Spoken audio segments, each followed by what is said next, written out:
গত বছর থেকেই প্রেমের সম্পর্কে ছিলেন সোহিনী শোভন। অবশেষে তাদের প্রেমের সম্পর্ক পরিণতি পেল। সোশ্যাল মিডিয়াতে চোখ রাখলেই সোহিনী শোভনের প্রেমের গুঞ্জন শোনা যেত। প্রথম দিকে সম্পর্ক অস্বীকার করলেও পরের দিকে তারা বিভিন্ন ইঙ্গিতে ছবির মাধ্যমে বুঝিয়েছেন যে তারা সম্পর্কে রয়েছেন। কোথায় সাত পাখে বাধা পড়লেন তারা, কে কে উপস্থিত ছিলেন? দক্ষিণ চব্বিশ পরগনার একটি রাজবাড়িতে ঘনিষ্ঠ বন্ধু বান্ধবদের নিয়ে বিয়ে সেরেছেন তারা। শোনা গেছে বিয়ের আগের দিন রাতেই ঘনিষ্ঠ বন্ধু আত্মীয়দের নিয়ে রাজবাড়িতে চলে গেছিলেন তারা। তারপর 15ই জুলাই তাদের শুভ বিবাহ সুসম্পন্ন হয়েছে। সোশ্যাল মিডিয়ায় চোখ রাখলেই দেখা যাবে তাদের বিয়ের মিষ্টি মুহূর্তের ছবি। ইতিমধ্যেই বেশ ভাইরাল হয়েছে তাদের বিয়ের ছবি।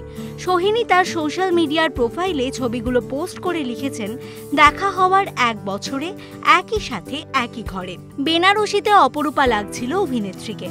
শোভন সেজেছিলেন সাদা সিল্কের ধুতি পাঞ্জাবিতে। অনেক দিন থেকেই বিয়ের প্রস্তুতি নিচ্ছিলেন তারা, তবে কোনোদিনই নিজের মুখে বিয়ের কথা শেয়ার করেননি তারা। প্রথম থেকেই বিয়ে নিয়ে রহস্য রাখতেই পছন্দ করছিলেন শোভন সোহিনী। টলিউডের অন্যতম জনপ্রিয় কাপল সৌরভ দর্শনা উপস্থিত ছিলেন এই বিয়েতে। প্রান্তিক বন্দ্যোপাধ্যায়, অঙ্কিতা চক্রবর্তী, ইন্দ্রাশিস রায় সহ অনেকেই উপস্থিত ছিলেন বিয়েতে। এরকমই আরো অনেক ভিডিও দেখার জন্য নজর রাখুন আমাদের চ্যানেলে, আর পাশে থাকা বেল আইকনটি ক্লিক করতে ভুলবেন না।